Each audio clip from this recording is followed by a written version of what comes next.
الرحمن الرحيم الملك القدوس السلام المؤمن المهيمن العزيز الجبار المتكبر الخالق البارئ المصور الغفار القهار الوهاب الرزاق الفتاح العليم القابض الباسط الخافض الرافع المعز المذل السميع البصير الحكم العدل اللطيف الخبير الحليم العظيم الغفور الشكور العلي الكبير الحفيظ المقيت الحسيب الجليل الكريم الرقيب المجيب الواسع الحكيم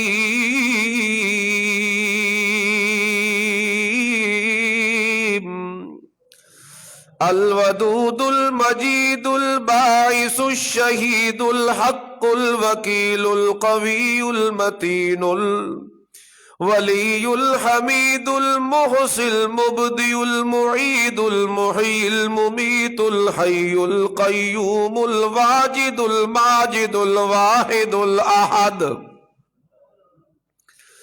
القيوم الحي القيوم الواجد الماجد الواحد الأحد الصمد القادر المقتدر المقدم المؤخر الأول الآخر الظاهر الباطن الوالي المتعال البر التواب المنتقم العفو الرؤوف مالك الملك ذو الجلال والإكرام. میرا تو دل ہی سارے پڑھ دے ماں لیکن تسی ستے ہوئے ہو. بہرحال یہ سارے کیا ہے؟ اللہ کے صفاتی نام، یعنی اس میں اللہ کی صفتیں بیان ہوئی ہیں کہ وہ رب جو تمہارا ہے، اللہ تو اس کا ذاتی نام ہے، لیکن یہ سارے اس کے صفاتی نام ہیں. وہ رحمان ہے یعنی رحم کرنے والا، رحمتیں دینے والا وہی ہے. الرحیم، جس طرح دنیا میں وہ رحمتیں دیتا ہے، آخرت میں بھی رحمتیں دینے والا وہی ہے. وہی ہے الخالق البارئ المصور، پیدا کرنے والا، شروع سے بغیر کسی نمونے کو دیکھے اپنی طرف سے نمونہ بنا کے پھر تخلیق کرنے والا المصور. اور ماں کے پیٹ میں 3 اندھیروں کے اندر اپنی قدرت کی کاریگری سے بچے کی تصویریں بنانے والا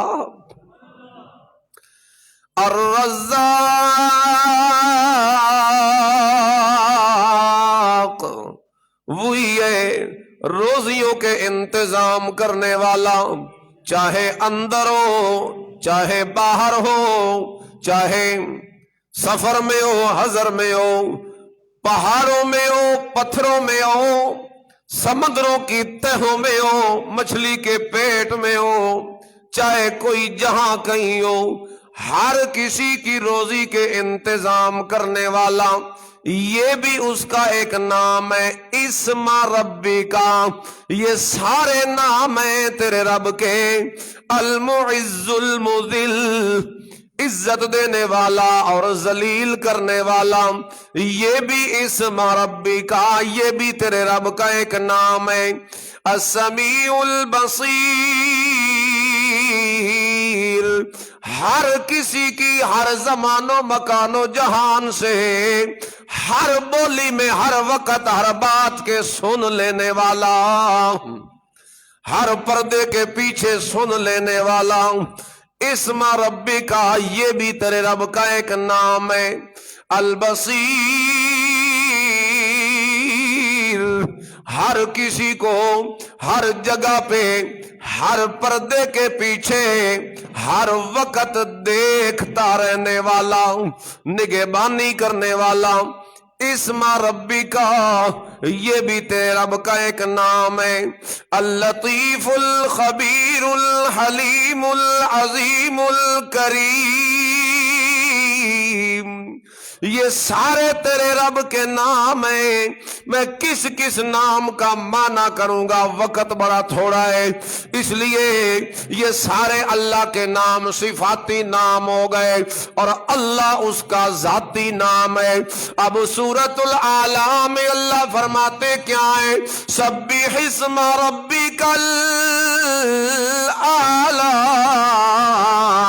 اے میرے پیغمبر، میرا نام چاہے ذاتی ہو یا صفاتی ہو، اب آپ کی ڈیوٹی ہے میرے پیغمبر کہ میرے ہر نام کو شریکوں سے پاک کر کے دنیا کو دکھا میرا پیغمبر۔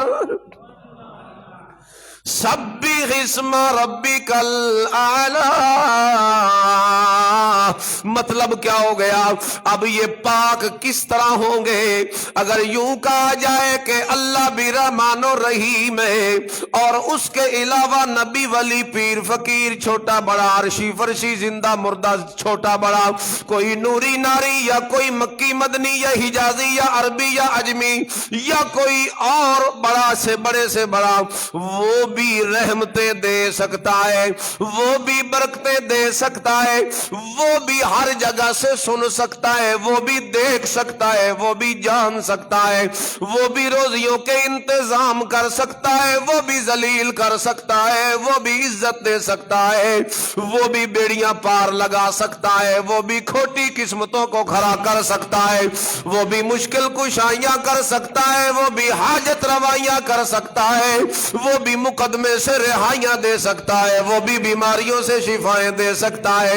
تو پھر یہ تو نام پاک تو نہ ہوا، اس کے نام کے ساتھ نبی بھی مل گیا، ولی بھی مل گیا، پیر فقیر بھی مل گیا، مخلوقات بھی ساتھ مل گئی، اور جب مل جائے ساتھ تو وہ پھر پاکی نہیں رہتی۔ اللہ فرماتے ہیں سبح اسم ربک الاعلی، اے میرے پیغمبر میرے نام کی پاکی یوں کر کے بیان کر، دنیا کو بتا دے کہ وہ جو تمہارا اعلیٰ رب ہے نا، هو اللہ الذی لا الہ الا ہو، وہ ایسا اکیلا ہے کہ الہ بھی اکیلا ہے، لا الہ الا ہو، لا الہ الا اللہ۔ جس طرح وہ الہ اکیلا ہے، اللہ ہے، اسی طرح لا رحمان الا اللہ، لا رحیم الا اللہ، لا سمیع الا اللہ، لا بصیر الا اللہ، لا قدیر الا اللہ، لا قابض الا اللہ، لا باسط الا اللہ، لا معز الا اللہ، لا مذل الا اللہ، لا سمیع الا اللہ، لا بصیر الا اللہ، لا قدیر الا اللہ، لا حمید الا اللہ، لا الہ الا اللہ۔ یہ سارے نام ہیں اور پیچھے لگا دو لا، کوئی نہیں ہے، ان ساری صفتوں کا مالک کوئی نہیں ہے الا اللہ، اگر ہے تو وہی اکیلا اللہ ہے، لا الہ الا ہو، اگر ہے تو وہی اکیلا ہو ہے، کون سا ہو جسے دنیا کی کسی آنکھ نے دیکھا کوئی نہیں۔ یہ ہے سبح اسم ربک الاعلی، یعنی اللہ فرماتے ہیں پاکی بیان کر میرے نام کی، اسم ربک، پاک کر اسم ربی کا، اپنے رب کے نام کو۔ کون سا رب؟ اس صورت میں جو اللہ نے اپنی صفتیں بیان کی ہیں، اب ذرا اس پہ نظر ہو جائے۔ اللہ فرماتے ہیں الاعلی، وہ تیرا رب جو ہے وہ سب سے اونچا، برتر و بالا، عرفہ و اعلیٰ، سب سے اونچا تیرا رب ہے۔ الذی خلق فسوا، وہ جو تیرا اعلی رب ہے وہی تو ہے نا جس نے پیدا بھی کیا اور پھر ٹھیک ٹھیک بھی بنایا. پیدا بھی کیا اور ٹھیک ٹھیک بھی. پیدا کہاں کیا؟ پیدا کہاں کی؟ هو الذی یصورکم فی الارحام کیف یشاء. ماں کے پیٹ کا اندھیرا، پھر رحم کا اندھیرا، پھر رحم کی جھلی کا اندھیرا، ان تین اندھیروں کے اندر وہ کون ذات ہے جس نے تمہارے نقشے کھینچے؟ وہ کون ہے جس نے تمہارے وجود کو برابر برابر ٹھیک ٹھیک بنایا؟ والذی قدر فہدی، پھر اندازے مقرر کیے تمہاری روزیوں کے، یعنی بنا دینے کے بعد تمہیں لاوارثہ نہیں چھوڑا، بلکہ بنا دینے کے بعد پھر تمہاری نگرانی یوں کرتا رہا. ماں کے پیٹ میں بھی تمہاری نگرانی خود کرتا رہا، اور جس وقت تم تیار ہو گئے اور باہر نکلنے کا وقت آ گیا، السبیل یسرہ، پھر رستے آسان کر کے تمہیں ماں کے پیٹ سے کیسے باہر نکالا. واللہ اخرجکم من بطون امہاتکم لا تعلمون شیئا. اب جب تم باہر نکل آئے ہو، کسی چیز کا تمہیں علم کوئی نہیں، کسی چیز کو تم جانتے نہیں، کسی کی بولی کو تم سمجھتے نہیں، کسی چیز کا تمہیں پتہ کوئی نہیں. وہ کون سی ذات ہے؟ فہدا، جس نے تمہیں ہدایت والے رستے پہ چلا دیا. چاہے فطری ہدایت ہو وہ بھی اس نے تمہیں دے دی ہے کہ جو ہی بچہ پیدا ہوتا ہے وہ کون ذات ہے جو اسے بتاتا ہے، وہ کون سی ذات ہے جو اسے سمجھاتی ہے کہ تو نے اپنی روزی ماں کے سینے کو چوس کے لینی ہے. ساری دنیا کے ڈاکٹر اگر بچے کے پاس بیٹھے ہوں جو بچہ پیدا ہوا اور وہ رو رہا ہو، پوری دنیا کے ڈاکٹر باری باری آ کے بچے کو سمجھائیں، میاں روندا کیوں ہے؟ تیری ماں دے سینے تے دو نہر اللہ جاری کی دین، ہمت کرتے پی. مجھے بتاؤ دنیا کا کوئی بڑے سے بڑا ڈاکٹر یا سمجھدار بچے کو سمجھا سکتا ہے؟ بولو نا، سمجھا سکتا ہے کوئی؟ جب کوئی بھی نہیں سمجھا سکتا تو پھر اس جیسے یہ کیسے ہو گئے؟ اچھا ڈاکٹروں کو چھوڑو، کوئی نبی سمجھا سکتا ہے بچے کو؟ کوئی ولی، کوئی بڑی بڑی کرنیوں بھرنیوں والا؟ خدا کی قسم ڈرامے دیکھو آج کل فیس بک تے وہ چلے ودا لتر والا پیر، اس کا جوتا اٹھا کے مریضوں کے سامنے کرتے ہیں تو کہتے ہیں دیکھو پیر صاحب کے جوتے کی کتنی کشفت ہے، جن نکل جاتے ہیں. جوتے نو ویک کے تے بالکل پہلے بندہ پاگل ہو رہا تے او پولا لا کے لتر لا کے وہ سامنے کر دیں، او تھائیں اٹینشن ہو گیا. دیکھو جی پیر صاحب کے جوتے میں اتنی طاقت ہے تو پیر صاحب میں کیا طاقت ہو، کتنی طاقت ہو. اور ادھر وہ ایک اور نہیں کوئی آیا ہوا ملا وہ جو ٹھیک کر رہا ہے معذوروں کو. ہاں کیا کیا یار ڈرامے ہیں. اچھا انہوں نے اندھے گونگے بہرے والے سکولوں میں لے آئے نا، آسان سا طریقہ ہے. ان کو ملا صاحب کو گونگے بہرے والے سکول میں لے آئے اور پتہ چلے جناب اسی دن جتنے گونگے بہرے ہیں سب کو وہ ٹھیک کر دینا. پتہ چلے اپنے بندے ساتھ رکھے ہوتے ہیں، ٹرینڈ کیے ہوتے ہیں، اور تھوڑا ڈرامہ کر کے شوبدہ بازی کر کے ہیں پھر پاکستانی عوام ہو اور انہیں اس معاملے میں کھینچنا، اس تو بڑا تو سوکھا کم ہی کوئی نہیں. یہ بیچارے جن کے ایمان کچے ڈھیلے ڈھالے بابے پیراں فقیراں عاملاں دے اتے انہاں بھروسے کیتے ہوئے تے انہاں دے اتے انہاں دی پوری ایمان دا دار و مدار چل رہے. ایو جے لوکاں نو ایو جے ڈرامے وکھا کے تے کرتب وکھا کے قائل کرنا کوئی مشکل کام کوئی نہیں. اللہ لے آئے نا ذرا اس پیر کو اس بچے کے پاس کہ وہ اس روتے بچے کو سمجھائے جو ماں کا دودھ نہیں پیتا کہ رونے کی ضرورت نہیں میاں، ہمت کر ماں کے سینے سے چمٹ جا، پھر پتہ چلے ان کی کشوتوں کا۔ لیکن اللہ فرماتے ہیں فہدا، یہ رہنمائی، فطرت کے اندر یہ ہدایت یہ ڈالنے والا ہے تو وہی اکیلا اللہ ہے جس کے بارے میں تمہیں کہا جا رہا ہے سبح اسم ربک الاعلی۔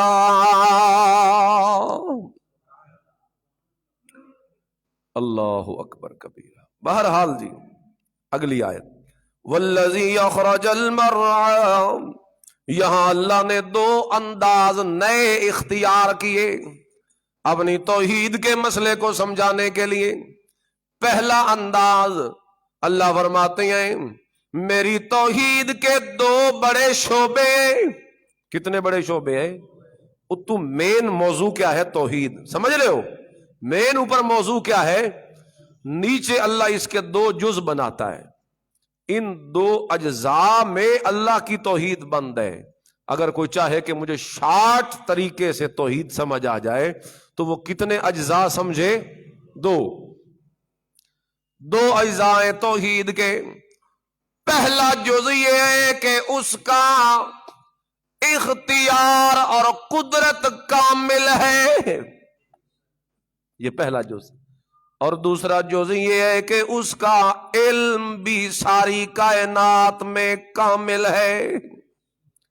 ایک اختیار اور دوسرا علم۔ بولو بھائی، سارے بولو، اتنے کام کی بات ہے، یاد ہو جائے گی۔ توحید کے بڑے دو اجزاء جو ہیں وہ کون سے ہیں؟ ایک اختیار، کہ اللہ کا اختیار مانا جائے بھئی پوری کائنات میں صرف کرتا دھرتا ہے تو اکیلا اللہ ہے، اللہ کے سوا کسی کا کوئی اختیار نہیں چل سکتا۔ وہ اگر پتے کو نہ ہلانا چاہے کائنات مل کے زور لگائے پتے کو ہلا کوئی نہیں سکتا۔ اتنا اس کا کنٹرول ہے اپنی مخلوق کے ذرے ذرے پر۔ وہ بارش کا قطرہ نہ برسانا چاہے، کوئی کائنات میں مل کر بارش کے قطرے کو بھی زمین پہ نہیں لا سکتا۔ اتنا اس کا اختیار۔ وہ دینا چاہے ساری دنیا مل جائے تو روکنے والا، وہ روک لے ساری دنیا مل جائے اس سے لینے والا۔ اللہ، یہی دعا تو حضور پڑھا کرتے تھے، اللہم لا مانع لما اعطیت ولا معطی لما منعت ولا ينفع ذا الجد منك الجد، الہی لا مانع لما اعطیت، جسے تو دے دینا چاہے اس سے کوئی روکنے والا، اور جسے تو روک لے اسے کوئی دینے والا نہیں ہے۔ یہ اللہ نے اگر بیماری دے رکھی ہے، عقیدہ یہ بناؤ تب توحید پوری ہوگی کہ اگر اس نے بیماری دی ہے تو کوئی اپنے جوتے دکھا کے بیماریاں ٹھیک کرنے والا کوئی نہیں، کوئی منتر پڑھ کے بیماریوں کو ٹھیک کرنے والا کوئی نہیں۔ اگر کوئی ٹھیک ہو جانا ہوتا اپنی مرضی یا اپنی طاقت سے تو وہ ایوب پیغمبر کبھی 18 سال بیمار نہ رہتا، جس ایوب پیغمبر کے پاس پوری دنیا کا سب سے بڑا علم نبوت والا موجود تھا، اللہ کا دیا ہوا۔ خود علم اسی نبی کے وجود میں موجود ہے، لیکن بیماری پھر بھی چمٹی ہوئی ہے۔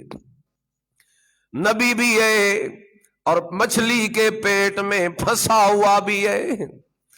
اگر کوئی خود کر سکتا ہوتا، اللہ کے فیصلے کو بدلنے کی طاقت ہوتی، اگر کسی کے اندر موت حیاتیوں کا کوئی مالک ہوتا، اللہ کے نبی اپنے 18 مہینے کے ابراہیم کو ہاتھوں پہ اٹھا کے رو نہ رہے ہوتے، اور جس وقت میرے نبی کا 18 ماہ کا بیٹا ابراہیم فوت ہونے لگا ہے، اللہ کے نبی جی کی آنکھیں برس رہی ہے اور میرے نبی کے دل میں غموں کے پہاڑ ٹوٹ رہے۔ اس موقع پہ صحابہ نے سوال کر دیا، اللہ کے نبی جی ہمیں تو روکتے رہتے ہیں کہ اس موقع پہ صبر کرنا ہے، لیکن خود تو جناب کی آنکھوں سے آنسوں کی برسات ہے، یہ کیا معاملہ ہے؟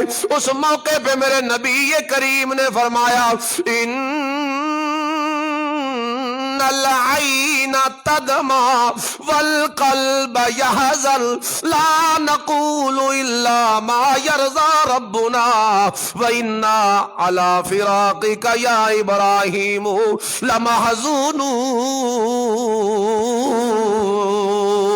اے میرا بیٹا، اصل میں بات یہ ہے کہ تیری جدائی کے اس فراق میں میری آنکھوں سے جو آنسو بہ رہے ہیں یہ تو فطری چیز ہے، آنسوؤں کا نکل جانا تو فطری ہے، یہ کوئی بری چیز کوئی نہیں، اس کے نکلنے سے تو غم ہلکا ہو جاتا ہے، اس کے نکلنے سے تو سینہ ہلکا ہو جاتا ہے، بوجھ کم ہو جاتا ہے، لیکن میں تو جس چیز سے منع کرتا ہوں وہ یہ ہے کہ زبان سے وویلے کرنا، بہن کرنا اور بے صبری کا اظہار کرنا، میں وہ نہیں کر رہا، بلکہ میں اپنے اللہ کی تقدیر پہ راضی ہوں، بلکہ میں تو یہ کہتا ہوں اگر میرے اللہ نے لینا چاہا ہے تو میں محمد بھی واپس لینے والا کوئی نہیں۔ حضور کا نواسا نہیں تھا وہ جو حضرت زینب کا بیٹا فوت ہونے لگا اور حضور اس موقع پہ تشریف لائے اور بیٹی رو رہی تھی اور حضور کو بلا بھیجا تھا، تو اس موقع پہ بھی میرے نبی نے یہی کہا تھا، ان للہ ما اخذ ولہ ما آتا۔ بیٹی مجھے کیوں بلا بھیجا ہے؟ کس نظریے سے میں دنیا کو بتا دوں؟ تیرا نظریہ ٹھیک بھی ہو تو رہتی دنیا تک میں وضاحت کر دوں کہ ان للہ ما اخذ ولہ ما آتا، کہ اگر کسی کی جان نکل رہی ہو تو میرے آنے سے نکلتی ہوئی جان کبھی رک، یہ اختیار اللہ کے پاس۔ اکھے مائی آ گئی پیر صاحب کول، شیخ عبد القادر جیلانی کول، بس ساری زندگی منگ منگ کے مسے کہ ایک پتر ملیا تے اکھے او اسرائیل او دی جان کٹ کے لے گیا، مر گیا میرا بیٹا۔ روندی روندی مائی آئی، حضرت صاحب غصہ آیا، جلال آیا، انہیں یکدم جو اتوں ویکھیا تھا غور کیتا تے او اسرائیل تا او روح والی ساری تھیلا زمبیل وہ تو لے کے جا رہے۔ انہیں حضرت صاحب اتھوں بیٹھے اپنا ہاتھ بلند کیتا تے ہاتھ لمبا کر کے او اسرائیل دے ہاتھ چوں تھیلا کھو لیا، وہ تھیلا کھو لیا۔ اس بچے دی روح کے واپس آمنی آئی، اس دیاڑے جتنیاں روحاں لے کے جا رہی ساری آنکھیں واپس آ گئی۔